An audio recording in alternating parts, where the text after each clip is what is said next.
Universal Heritage Television Niger. I'm here again to bring us another interesting package. Today, Monday, 3rd October, Nigerians have the benefit of a public holiday to mark Nigeria's independence. Nigeria clocked 62 on the 1st of October. Here we are to discuss Nigeria at 62. How well have we fared? My name is Afam H, your host today. I have with me 3 gentlemen to discuss the topic. On my right is Barrister Mike Oti. Barrister Mike Oti is an Imo-based attorney. Barrister Mike, you're welcome. Thank you for having me once again. Good morning, Nigeria. Good day, Nigerians. On my left is Dr. Isaac Anukam. Dr. Anukam is the Secretary of Academic Political Forum. He's a lecturer. Doc, you're welcome. Thank you very much. Thank you for having me. I also have another doctor, this time in the health industry, Dr. Sam Osuji. Dr. Sam Osuji is the president of Sagre Foundation Incorporated. Part of its activity focuses on leadership and governance. Dr. Sam, you are welcome. Thank you. Good day, Nigerians. Like I said, Nigeria clocked 62 on the 1st of October. We are going to x-ray how well Nigeria has fared economically, the health, education, and as well as other social issues. Let me start with you, Dr. Nukam. Can you let us know how Nigeria has fared coming 62 years, right from 1960 when we had independence? Where are we as a lecturer? Can you situate the position of Nigeria education-wise? Yeah, thank you very much. The issue of independence and self-determination is always a thing of joy for any nation or emerging state.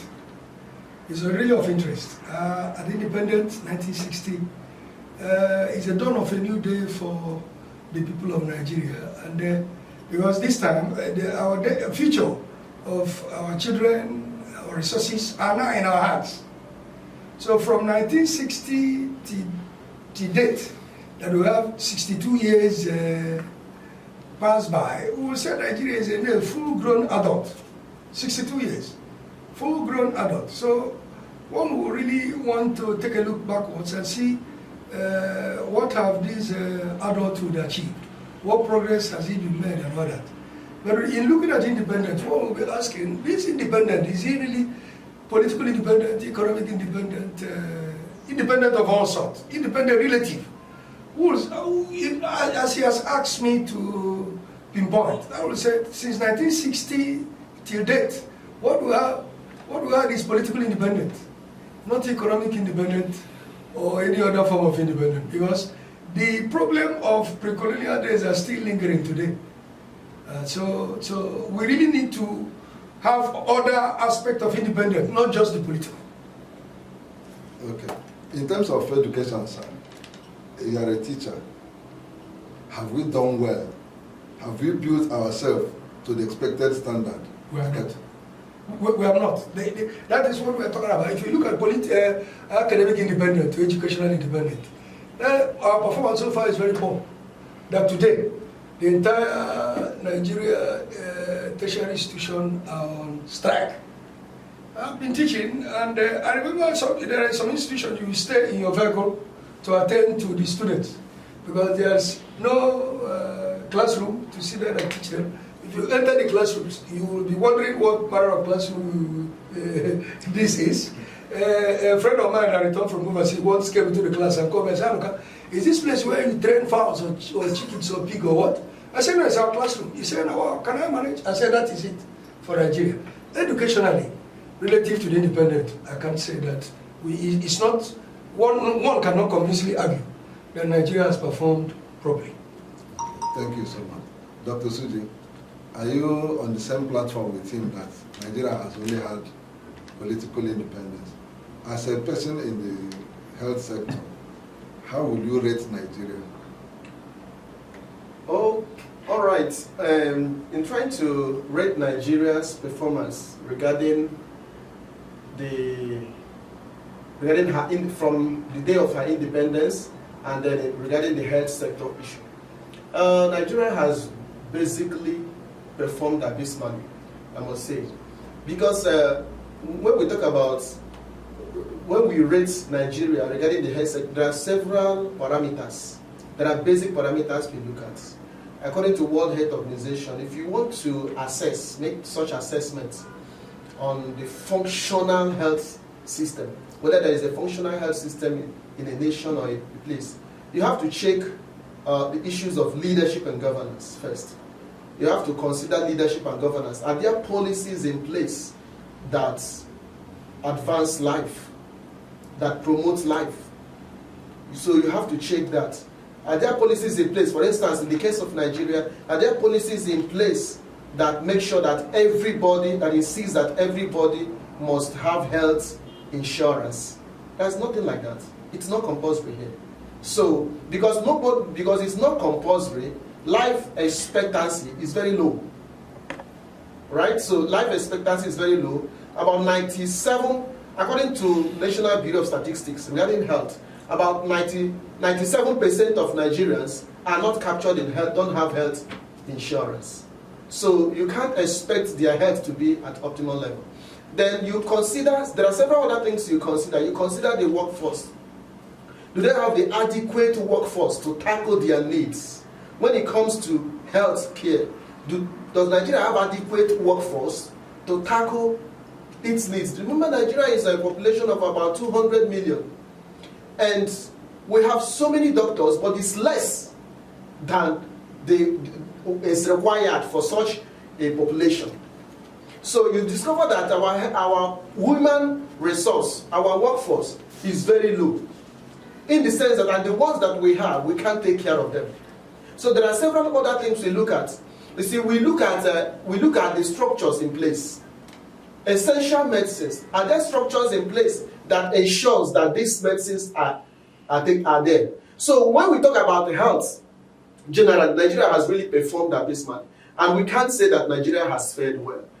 We have when you come to blindness, the worst globally blind people, the most global, you find them in Nigeria, at least in West Africa and Nigeria particularly.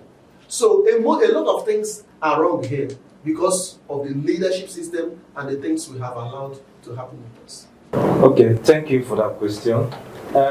To the extent that somebody said we have achieved political independence, I think Mr. Tom Kama said it. He said what? To the extent that our independence, he limited our independence to political independence. I will say to some extent I concur, but not whole and entire. Because the most freedom we have achieved is that of conferment on Nigeria of the status of a sovereign state. We are now independent from colonial rule. Nigeria is no longer a state administered from Britain through the governor generals and all other colonial administrators that were here. So, having said that, I would say that Nigeria has not fared well as an adult at 62. I can say we are suffering from what I will call adult delinquency. It's no longer juvenile. However, you asked a question regarding the performance of Nigeria in terms of justice administration system. I would say that our justice administration system is slow. It is also bedeviled by all other corrupt elements in our entire system. Corrupt elements, not in the sense that probably the bribery and corruption is high, but you find certain issues in our justice administration system that make the system inefficient. What do I mean by that? If you come today to our courts, you will find out that judges still write in longhand. Ordinarily, if you go to US or the Western world, if you take evidence by electronic devices, you take, you know, even the submissions, counsel they make it. These things are electronically recorded. The judge can, at the end of the day, at the end of each proceeding, work on those electronic devices, just listen to them, transcribe, and then write his judgment. But here, what do we have? You find a judge who is writing in longhand with his pen. If a particular evidence or testimony is given for 3 hours, the judge will write for 3 hours. And you can imagine, we are talking about a particular case where testimony is given by a witness, probably a very lengthy evidence. If you have, in some courts, you have 21 cases in a day. So tell me how efficient that system can be. So there are numerous, before we condemn the personnel in that sector, let us also be sure that the government of the day has done what it's supposed to do in order to get the system running. And if you also come to judiciary, if you enter some of our courts, you weep. Just as somebody said that the classrooms where our students are taught are in very shady states. So also the hospitals. If you enter some health institutions, you be ashamed of our system. I remember once visiting a patient at a health center. I couldn't reckon with the building I entered to be a health center. Simply because those basic medical equipment you expect to see, even the roof was leaking. And that was the rainy season. So how can you look at such a system and not say that the system is having a systemic failure, general systemic failure? But we all know that it is as a result of leadership that has not worked over the years. Yes, we succeeded in getting freedom from colonial masters without having ready leaders who will take us on. If you look at Nigerian political class, you ask yourself, the class of people who are leading you, do they have the gravitas, the mental gravitas to even take you to where you desire to be? That's the question. Because you cannot have people who are loafers, people who are at best mediocres, leading a nation as complex as Nigeria, and you expect to get wonderful results. Okay. It is not possible. Thank you so much. Dr. Sam, let me get to you. You are a leadership expert. A few days ago, you ran a leadership training program, which you tagged, if I remember very well, critical issues for... Critical actions. Critical actions for national revolts. The cross of the matter. Yeah. He tried to situate the problem of Nigeria on leadership. Some other persons may want to disagree and said it is foolish. We have a democratic system that throws up our leaders. Where would you like to situate the problem? Is it on the leadership or is it on the followership? Because why I ask this question is, we have a people that are being governed, and they are being governed wrongly. And there has not been any demonstration of serious action to say, we don't like what we are doing. Do you get what I'm saying? Yes. So where does the problem lie? Everything boils down to leadership, the leading function. All over the world, and by way things run, you cannot turn around to blame the people you are serving, especially when you are serving wrongly. It is just like if you're a teacher and your student is not learning well, we will blame you, not the students. So if you're a teacher and your pupil is not learning well, is not following well, we will blame you, not the pupil. The reason is because you are the boss, you are the leader. It's your job to make a following out of the pupil. Now, when it comes to leadership and leading a nation as ours, The challenge we have is on the leaders, the crop of leaders we have. Yes, we know that leaders come from the people, but everybody cannot take the leading function at the same time. There are people that we have elected to chart the path for us out of what we have agreed on. This is what we have agreed on. This is where we are going. Take us to that place we are going. Now, when you fail in that job, we blame you. You don't turn around again and blame the people. What the people will not need to do then is to do what? Is to vote you out. Is to make sure that you get out of the space. But you see what these people do. That's why we have to continue to blame it on the leading function than those that lead. The reason is because when they are there, they create an environment that makes it difficult for the people to revote at will. They create a system. They influence the system through corrupt practices that make it difficult for the people even to own their conscience and own themselves. You see, so that's why it all boils down to leadership. So when we have sincere and honest people that will want to lead the people to where they ought to be, and who will on themselves be accountable. You see, because accountability is what everybody who is on that position should do.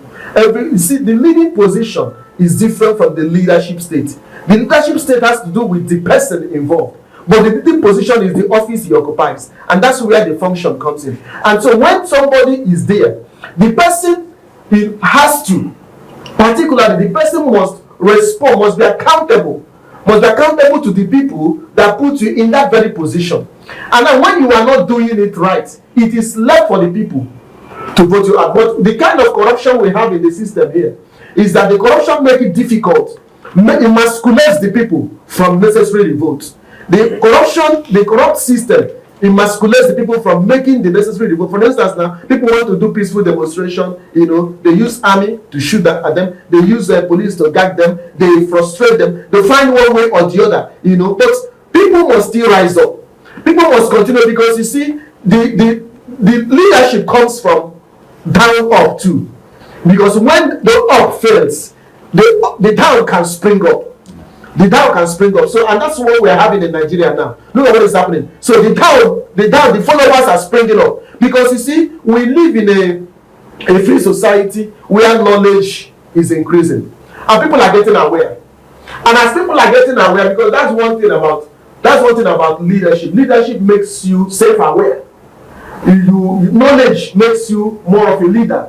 Because it makes you self-aware. It makes you know your environment. It makes you understand what you're supposed to do. It makes you take certain responsibilities. When you begin to be aware, you now take responsibilities. That's now leadership. You now know how to lead yourself, and now know how to get others to lead you to where you want to go. So what we are doing now in our nation is that the people have become aware.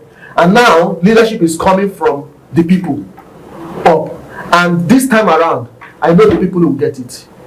Thank you so much. Dr. Anukam. That's correct. We all appear to be shutting down Nigeria as a non-performing nation. How do we reconcile this? Nigerians in diaspora, Nigerians in other climes are doing well, holding top leadership position. But down here, we are suffering and lamenting. How do we reconcile this? If you say we have not been getting it right, but yet our people are getting it right elsewhere. Thank you very much. Yes, let me take on the issue of diaspora performance and non-performance when we come home. You can see that is what we call environmental negativity. Why is it that you Nigerians, after studying here, in the same institution, we said that nothing is provided, and he managed to graduate and see himself overseas, he's a top performer. And when he comes home, he can't. It tells you there is something wrong here. I agree with the two earlier speakers about leadership. Concerning education, let me trickle it down a little bit. Look at these independent, educational independent misnomer. If you want to copy well, we got self-rule from Britain. There are colonial leaders. Till today, we are still following them. But if you want to copy them, copy properly, copy thoroughly. Look at, there's a problem somewhere. You see the university and the polytechnic. Funny situation. The two of them are doing a good job, theory, skill acquisition, and we say we need two of them. But if you come to the panel of employment, or when you are employing the two of them, or either somebody to work in the university or the other person to work in Peli, or even in an industry, if you see the kind of discrimination that goes between them, you will now begin to wonder, how do I produce a product and you don't want to take the product you produced? The university people are discriminating against polytechnic people. The polytechnic are discriminating against the university people. In the same place we call Nigeria. A time came when UK abolished everything about polytechnic and changed the entire thing to university. Tertiary institution. Go there, acquire skill. So if Nigerians can also, you want to copy that. Let us abolish the entire polytechnic, turn them to all university. One of them is normal. We were watching one day in the television, and a friend of ours was talking like this as we were talking, and they asked the anchorman to flash the salaries of the professors and doctors and the rest. And somebody said, are you serious that this is what the professors, eh? If you look at that salary setting, you'll be discouraged to teach or to read. It doesn't really worth it. Nickel, the former German chancellor, the teachers are collecting the highest salary in Germany. And they were asking why. He came to the parliament and asked them, say, how many of us here who didn't pass through a teacher? And that can encourage us to teach. Look at the issue of this strike today. We are looking at the performance. Why they say they are non-performer. Enter our classrooms. Can't you come? You haven't seen any teacher in the classroom who's putting suit or tie. He will die because there is no fan. The light is not even there for fan to operate. You come to teaching and you say you are thirsty, you find some a tap by the corner to take a bottle of water and then to continue. It's not. Our students are prepared to. Today they will bully and say that we are producing people that are not employable. We are saying, give us the tool to teach. My last place of employment was director of entrepreneurship. We are now talking about concept application. My job was that all these ideas, entrepreneurship transverses all the units. We are saying all these things you learn, come. Learn some craft. And I remember my job was give me the tools. We have the skill to impart to this student. So that irrespective of your certificate, there are certain things you can do with your hand. It's not there. So that's why we have strike today. So nobody should tell all the teachers we are producing something that is not employable. It's leadership. If we have a leader who said, give them the facility to work with, we will come and see those facilities, we will come and inspect what we are doing, Nigerians will perform. So that is what you call environmental negativity. Negativity. That's why they go outside, the facilities are there, and they are doing exceptionally well. It's okay. Thank you so much. Let me get to you, Dr. Baristoti. Between the 50s and the 60s, the Southeast region performed so wonderfully well that it was rated among the fastest growing economies of the world. Its strength then was anchored on palm produce. We had palm oil, all the palm, everything related to palm. It was their strength. Now we still have the palm here, right in our environment. But the economies of the Southeast, what is called the Southeast now, is still ailing. We cannot find our way out of the woods. What do you make out of this? I need to remind you, back then we had all the reason palm, other palm, we have so many river basins. But today, the same product, the same nuts are still there. But That's your question is a more of rephrase from what we have been discussing. It is still leadership failure. Because those products are there. The palm, you still have it. You have all the palm plantations. You have agricultural sector. People are in the farm. There are large farms everywhere. But the question is, the administrator, by that I mean the political leader, who is supposed to allocate values to the different sectors, are they attending to this particular sector, which you are talking about now? That's the agricultural sector. If you look at Nigeria, the problem we have today is because we do not want to develop the non-oil sectors. If you have if you have 100%, in fact, out of the 100% volume export we have, I will tell you that 80% is oil. So non-oil export is more or less about 20%.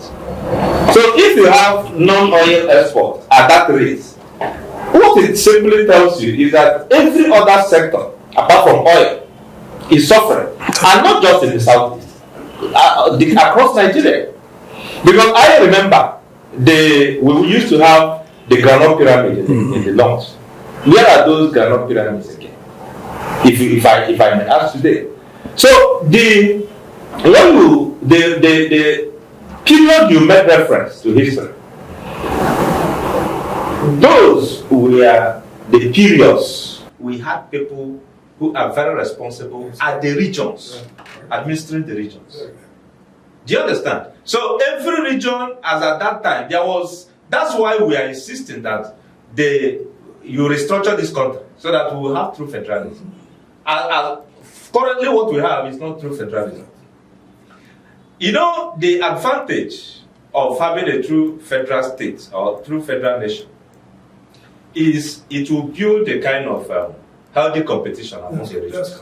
Because every region would want to, do you understand, outwit the other. Yes. Do you understand? So that's the major outclass. There is this healthy competition to outclass one another. Using what they have. And it is those leaders and the regions then that would have those resources at their disposal. Do you understand? Put those resources to use. Develop sectors that needed to be developed. And have their products, being exported seamlessly. And that will increase their revenue. But what we have today, both in the north used to have agricultural products or produce like granite. They had all those millets, they had all those. But today, those things have disappeared. Those pyramids have disappeared. If you come to the east, the palm you are talking about, Adapam is still there. But I challenge you to take a trip to Adapam and see the state, the shabby state Adapam is. But you will see. The government claimed to have. It's not. You see, the mistake you make is when you listen to your leaders, you take them seriously by their words. If they have, if somebody has told you he has done anything, why not go and verify? Let me borrow the language or the cliché used by obedience. Go and verify. If I tell you I have done something, and you come and see that thing working optimally, then you can agree with me. But if I tell you I have done a thing, and you come there and see that thing in a comatose state, is there any justification for you to rate me high? Productivity should match the result. Should match the result. Okay, let me help you there. We've been painting a woeful picture of Nigerian states. I don't want to agree completely that there is nowhere in any area that we have not excelled. I want us to look at the solution. The positives. Yes. Positives. No, there are some positives. That's correct. So, Dr. Anukan. The positive area. Yes. Okay. There are. Like in education, actually, if you look at the number of universities we have in Nigeria today, it's very much encouraging, both federal, state, and private. All right? But we are saying that you can do better. Instead of this discrimination and trouble of underrating poly products, emerge everything, and equip them, they will do better. Nigerian students, because do you know that no matter the extent of the situation, when you graduate in Nigeria and go overseas to work, you do exceptionally well, more than every other student or scholar coming from other countries. So at that premises, we will also say that yes, Nigerians are excelling. Yeah. They're excelling. Dr. Sam, do you have any area you can locate Nigeria doing well? Well, there are basically some areas you could say Nigeria is is doing well. But you know, why it is quite a difficult question is because, you see, when you are at 62, like that's the state of Nigeria now, at 62 years. Likening it to a man. Yes, at 62 years, your younger generation are supposed to be on their feet, helping, you know, assisting you, doing things, and they are still wobbling. They're still wobbling. You can't be sure that if you trust leadership in their hand, that they can. Because first of all, you have trained them poorly. First of all the structures that are supposed to help them stand are not there. There's nothing. They're just not there. No quality education, no health insurance, no good remuneration, no job. So by what standard should we say clap for you? You see, the kind of leaders we have, I'm coming please, the kind of leaders, you see, we do programs and projects that put money in the pockets of individuals instead of projects that have strong prospects to the nation. Let me add to what you want to do now. Let me still be with you. Can you tell us, while you are responding to this, take alongside what you did recently, the critical actions for national debate, yes. crux of the matter. That's what you tagged the theme of your program. Now, let us know those critical actions, because you are saying the question is dicey, and you are trying to kind of profile solution. Tell us those critical actions we need to undertake that will reposition Nigeria. Yeah. You get what I'm saying? Yes, I understand you, because we're talking about critical actions for national debates, and we're saying what is actually is the crux of the matter. And you know, in that event, we brought a former senator from Poland, you know, who had to give us some comparative analysis to what he had in Poland and his experience in Nigeria so far. And we have seen, basically, there are several things that are not on ground, because if they are on ground, they can aid development. First of all, look at the education system. For instance, we have the higher percentage of our young students are out of school. That's correct. Now, if you take JAMB in Nigeria, for example, the universities have their cutoff. So once they take the people they will take, other people will go. They wait for another JAMB. And JAMB is only once a year.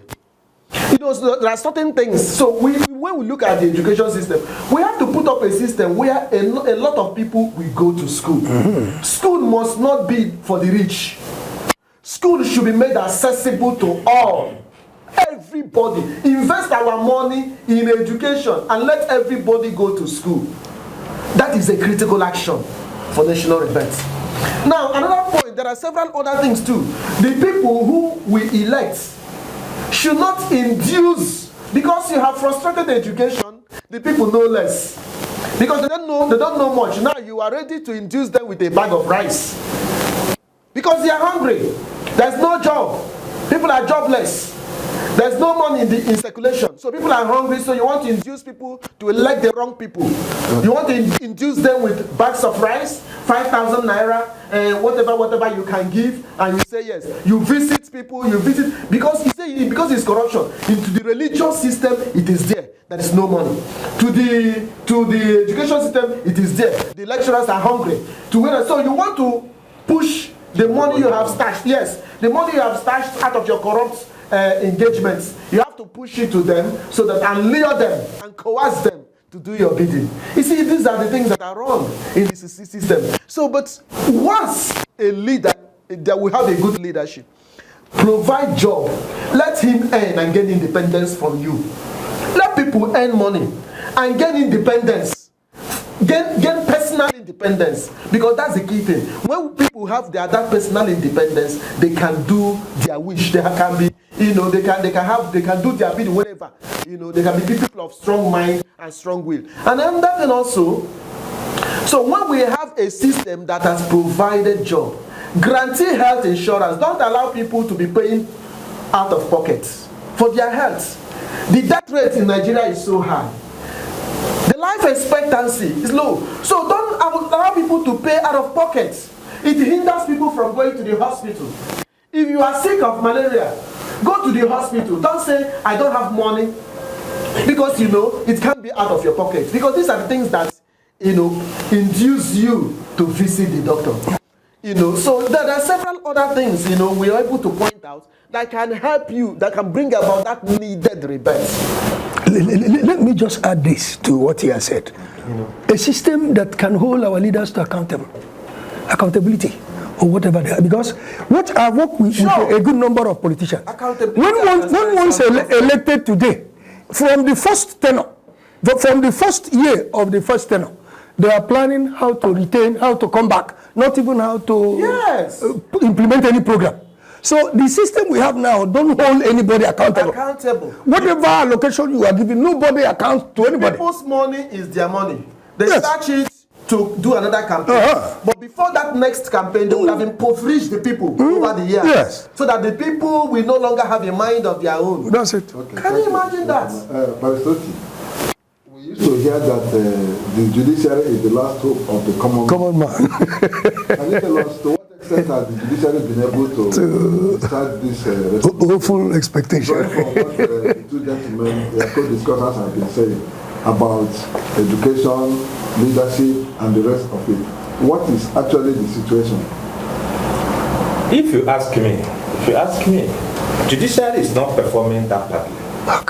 Because, you see, it is context that defines the common man. Context? Yes, it is context that defines the common man. If a minority party governor is fighting with the president, he is a common man. Because I remember there was a time this Bola Tinubu is contesting today. Was fighting Obasanjo. Yes, under Obasanjo administration, they seized the allocation accruable to Lagos State. Do you understand? He devised his internal way of running the local government. I think that's one of the credits. I think one of the few things I think he achieved that period. You also remember people like Ayo Farish. They also found themselves in those shoes, and these people got even on Shomole. The only problem we have is that some people, unfortunately, after getting justice from the judiciary, if a judicial system that has given them justice, when they now rise to position, they try to emasculate it. And that's very unfortunate. Even in Imo State, we had that instance. The political leader. Yeah, the political leader. Oshomole, he marched through the court. I mean, his mandate was taken away. And that was returned to him. But when Ayo Salami was the president of Court of Appeal, That's correct. Upon becoming governor, what did he do with the judiciary in Edo State? In fact, we had a time when Jusun was on strike for a very long time. Judiciary Staff Union of Nigeria, Edo State branch. They were on strike for a very long time. Same happened in River State. Same happened. That is even in many other states. So the point is that, like we have said, our political leaders have failed over the years. They have not provided the necessary system working. Because I have told you an instance. You go to a court, you see a judge writing a long hand.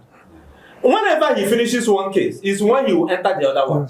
So if you have a very long witness in a particular case, yes. The delay is justice delayed is justice denied. But the truth is that it is the system that is causing it. You can, let me give you an instance with what happened recently in UK. Do you understand? In UK, it's not, let us even leave out the West. Let us leave out the Western world. Look at Kenya. Election that was conducted in Kenya the other day, they have gotten judgment. They have determined the election immediately. The Supreme Court has pronounced the president who has been inaugurated. Do you understand? As the William Ruto, as the duly elected president of Kenya. It is because there are innovations in their system that eliminated some of those bottlenecks that would delay justice. If you come to Nigeria today, those things are not there. Let me tell you, if you want to administer criminal justice, even police will frustrate the administration because how do you start criminal justice prosecution? It will start with police arresting the person. If somebody is alleged of committing a crime, it starts with complaint. The complaint is either by petition or oral complaint made to police. Police will come and arrest the person or invite the person. Then you go into investigation. In the course of investigation, if the person is found culpable, if they have found grounds to prosecute the person, they take that person, arraign him in court, and begin the prosecution. If it is the one they don't have jurisdiction, they transmit to Ministry of Justice to carry on the prosecution. But what you have here is a system where police will commence investigation. Hold that in, let me give you one very bitter experience I had. There was one murder case. I was consulted to do a petition to police. I did that I wrote to Commissioner of Police Imo State. Investigation lingered for over 5 weeks. In the course of that investigation, 3 different police units handled that investigation, and 3 of them failed. You had monitoring unit, you had anti-kidnapping unit, you had homicide section. All of them handled the investigation. They all failed. While they were delaying, the people who are wanted, because some of those people were still at large. So the one that was arrested while he was in detention, the ones at large ran to Omwade, which is a superior police, and made their own complaint for takeover of case file. Case file was transferred to Omwade. At Omwade, the younger brother of the complainant was arrested and detained at Omwade. Somebody who complained that his brother was murdered, was unlawfully killed by these people. The people now ran to Omwade, got to one of the younger brothers, detained at Omwade. So at Omwade they did the abracadabra police. Till today, that matter has not seen the light of the day. Charge the matter to call, police refuse to charge the matter to. So in that circumstance, who will you blame? So you find that there is a chain reaction if you come to our system. Yes, these institutions are not performing. You see, when you have institutional failure and corrupt people take advantage of the lapses in the system to commit more atrocities. Yes, that's what. That's the situation. You know, the institutional failure has not given room to certain checks and balances. Ordinarily, if these things were working, these things would have run smoothly. Of course. And the justice would have been administered smoothly. But you see, those who are in the various sectors should know these loopholes. But you know the reason why most of these loopholes are not handled? They are taking advantage of it. They are taking advantage of it. That is the corruption. It is in their psyche. It is in their fabrics. It is them. It is part of. It has become part of the culture. Let me ask you. You see, every succeeding administration tries to outdo the government it succeeded, and each government that comes on board will claim they will be fighting corruption.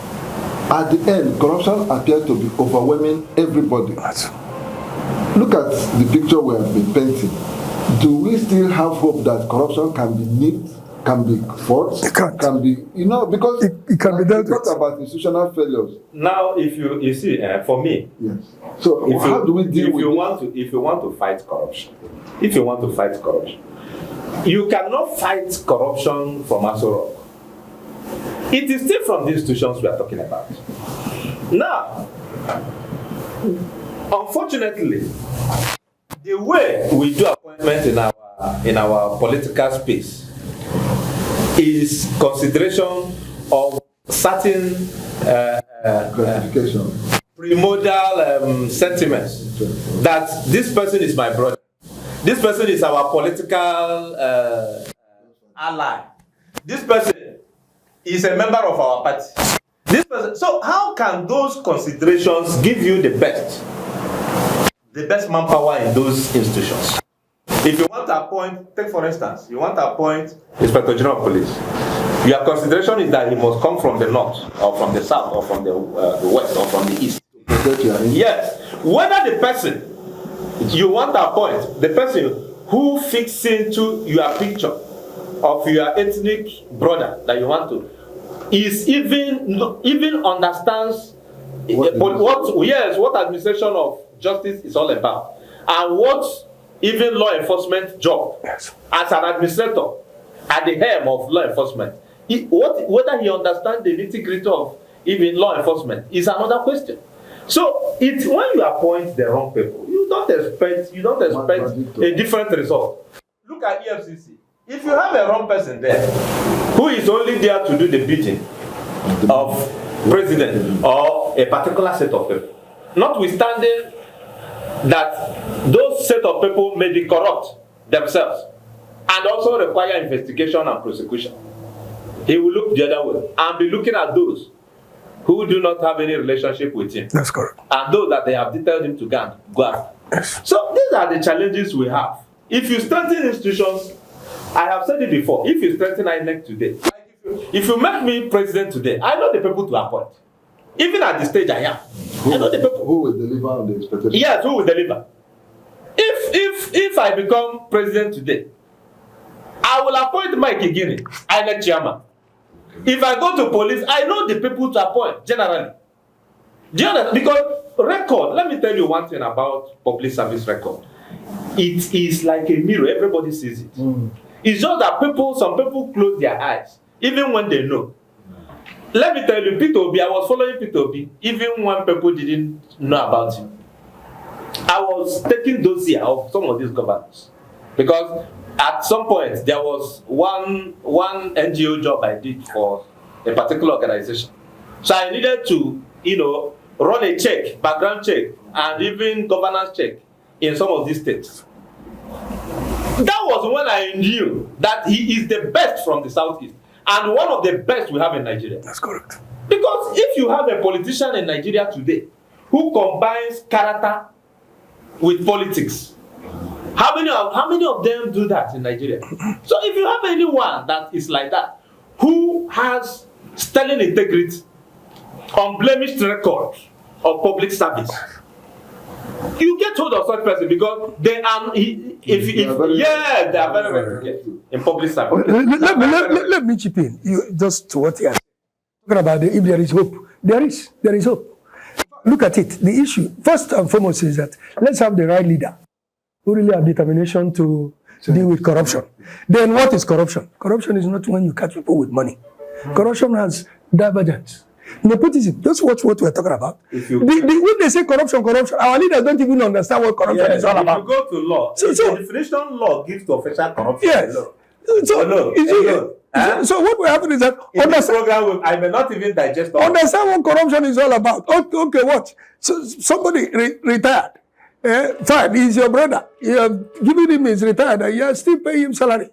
Then you will not carry the gratuity and pension something and give to paying others because your brother is still being paid. Nepotism. You had an appointment. The whole people that should be appointed must be all your relation and friends. That's also corruption. Yeah. So corruption. There is hope. If you get the leader, define corruption, and then begin to deal with it like that. Do the right thing. Get the right people in the institutions. Institutions will be working independently. You don't need to police those institutions. We don't have enough time. We may create another time to further discuss these issues. There are a lot of questions I have not actually exhausted. So I thank you for coming. Thank you. Thank you for having me once again. Thank you. It's my pleasure. Thank you very much. It's a pleasure. My pleasure for being here. Thank you. Viewers, we appreciate your being part of the program. Remember to like our Facebook page as well as subscribe to our channel. UATV is your premier online television. Thank you for watching.